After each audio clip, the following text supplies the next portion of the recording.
deliberate attempt to actually ensure that the African child remains uneducated Attempt by who?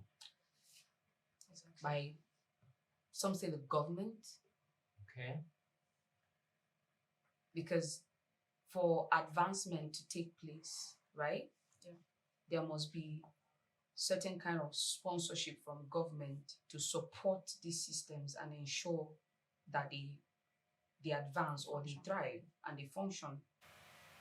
Is it a conditioning that was given to us because there needed to be some control over us? I'm saying, is it that there could be a possibility that behind all this is some form of indoctrination to ensure that we stay as a third world nation? Because a nation cannot go beyond this education. Well, so from what you're saying, I think I'm beginning to get a glimpse of assuming that maybe Yes. the Western countries Yes. don't want Africa to advance. Advance. Well, on the contrary, I don't think that is the case because charity begins at home, right? Mhm. And by saying at home, it begins with me. So every nation is, as far as I'm concerned, a sovereign nation, right? Yeah. There are African countries that we can use as example. We have countries like South Africa. We have countries like Botswana. We have even countries like Kenya. We have countries like Ghana Mhm. that are actually, making effort to revamp their educational sectors, and you find even Nigerians going there to study. Um, so are we saying that some African nations are allowed to grow and some African nations are not allowed to grow? No. If you want to grow, you grow. Growth is a natural process. Unless you stop eating or you stop Yeah, drinking water, true. that's when you stop to grow. I think at some point we stop eating. And what have we stopped eating? We stopped eating values. We don't have a value system. That is our problem. Yeah. We don't have a value system. And I won't say that there are no educational, there are no schools in Nigeria that are doing well. We have mostly private schools that are doing well, and then a few of from some government schools are doing well. I know that some universities like the University of Ilorin have been actually, ahead. They've been doing some, wonderful stuff.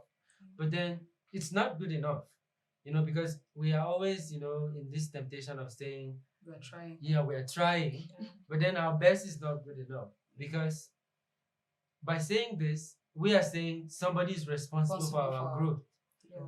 I don't even think the government is the one to be blamed, entirely for the rot in the educational system. I'll give you an example. Um, every year, there's an educational budget, and some of this goes to the federal schools we have. All right. So, for example, the other day Buhari was saying in an interview that he knows about 20 governors who receive the local governments don't have an autonomy. They don't get to function as a separate entity. They are still under the state government. So all their funds go through the state government. You get? Yeah. So these states governors receive the allocations that are supposed to go to these local governments, and then the governor will make the local government chairman to sign that he has received 100% of his allocation, and then probably give him 30% to go and pay salary. Now, in that allocation, there's provision for a lot of things, including basic primary education. Yeah. Because primary education in Nigeria is the responsibility of the local government, offices. They are the ones to take care of basic primary education. But when you have a governor who has, sat on that allocation, and then the chairman only has 30% and he needs to pay salary, his people need to see him, building one road or culvert somewhere. Yeah. What do you say about that? That is not the fault of the federal government in this case. It's now down to the people that govern our states. Okay. Okay. So, and today we have pockets of private schools Yes. here and there. What stops those private schools from being a prototype? Question. Yeah, and just to take up from where he started up when he was talking about you saying that you blaming the Western world or saying somebody's actually responsible for how the educational system has. Mm. I am not directly blaming Okay. the government. When I say the government, get me right. We are in a society that majorly has its workers as civil servants. So when I say the government, don't look at the president, don't look at the ministers. I'm talking about go to your civil service commissions. The list from the list, right? And who are the people who occupy such positions? Let me be as simple as saying your dad and my dad. So they are not. So you're saying the people? Yes, the people are the. Thank you for saying your dad, my dad. Do you know that?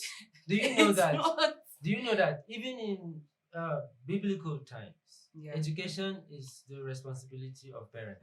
Exactly, yeah. and Right? that was the point I was going to take up from. So when I say government, don't go looking at the leaders. The leaders. Okay, I kind of understand your point now. Yeah, so talking about education, I feel it's a thing of ignorance because over time we've not been able to understand what education is. Education is not schooling. Schooling is an introduction to education. Education is a total frame of reference of its own. We're talking, we're being educated. Yeah. Mm-hmm. Right? Definitely. Mm-hmm. You teaching a child how to walk, you're educating the child. Sure. You teaching the child how to play the piano, as simple as that, you're educating the child. Yeah. But over time in our country and in Nigeria and then some African countries, because he mentioned some African countries that are trying. We use the word trying because we know that we're not there yet. Yeah. We have reduced education to schooling. So you see a lot of people from the primary school down to from the kindergarten down to secondary down to the university. Yeah. We don't learn. We just cram things. Yeah, sure. And we are not even taught how to think. We don't even know how to think for ourselves. You are taught how to think in a particular way. Yeah. So, for example, you see a child. You see, for example, in let's say in a kindergarten, maybe a nursery class, you see the teacher teaching a child A is for apple, and that's a child that has never seen an apple before. He doesn't even know the different shades of apple. And here you are telling the child A is for apple. What if you tell the child A is for, sorry to use the word akamu, the akamu is in the house. So we have so modeled our education to a particular system that we don't even understand how they operate. So it's our problem. And based on what you're saying, I feel like they have even altered our natural course of learning. Exactly. In the sense that, imagine you want to go to a university and they tell you to apply for a course, and 100 of you apply for different courses, and 99% of you are giving courses you never applied for. That's the problem. 100. When I applied automatically. I applied ABU Zaria. That was 2009-10, because I went twice. The first time I went for post AME, we were 10,000 applicants applying for medicine and surgery. Wow. And the university wanted 120. Not 120,000, 120, 120. Okay? Out of 10,000 applicants. To me, I saw it as an avenue to generate revenue for the university, because every applicant gets to pay a token to sit in those exams. Mm-hmm. Now, do you blame there are lots of things to look at when it comes to education in Nigeria. Do you blame the government or international bodies for this? That a lecturer comes into the classroom and then opens his mouth to say that nobody passes my course. Yeah. Is this supposed to be some kind of a Game of Thrones kind of a situation where competition it's so competitive, none of it's so you complex that you don't even know if you get to graduate or if you get to get a carryover or not? I mean, that's nonsense. Exactly. A lot of these professors went abroad. Yeah. The government sponsored their education. Yes. Many of the professors we have today are government-sponsored professors who went abroad. Some of them studied in Harvard. Some of them studied in London. Yeah. Okay, and they not. I think in that aspect, maybe what the government was trying to do is that we want to pay for your advancement in education so that you come back and replicate What you learn. Yeah. All right. When these universities go on strike, be it whatever it is, they must strike a deal before they return. True. So I'm sure that if these strikes were aimed at improving the quality of education, then we would have improved the quality of education. But True. I feel a lot of these strikes are improving the salary structure. True. Okay? Yeah. That is what most universities bloody care about. Exactly. And before adding to what you said, many times, like I said, let's not even look at those who are at the top. My dad would tell me when he was in school, the living conditions were not exactly what students are exposed to these days. Some of them have been paid. I could remember I was in a room meant for 2 people, and we were 8 in that room. This is okay. Imagine a tiny cubicle meant for 1 person, right? And there are 4 people in that place. They are sharing their buckets and their beds and their stoves and everything in that tiny room. If you enter our hostels, they are more like, will I say, slums? Let's say advanced slums. Yeah. Right? Advanced slums. Because you don't expect people to think rightly in such living conditions.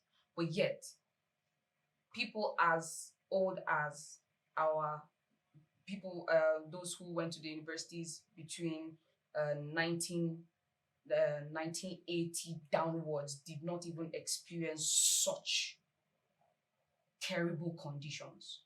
So are you saying, because when I say the government, right, I'm saying it's like something happened not long ago, and I'm talking about 20 to 30 years ago, that made a people to say, look, we just want to stop advancing. And then whatever decision they took affected not just the university's decisions, even parental decisions to actually educate children. Now, education for me shifted from being about education to schooling and getting certificates to get certain jobs. Okay, so what is education again? I asked you. Now you mentioned some living conditions you had in university. I think yours was you were living in luxury. How would that be luxury? Okay, so let me in this hostel where I lodged, medical students stay there. It was mostly students from the medical science faculty. There's a way they group these guys, right? So in this particular hostel, it was a story building, I think about 4 or 5 floors, right? So their toilets, for example, where they only get to flush those toilets, I think 2 times a day. Okay, now it's not like there's no water. In fact, they have a dam.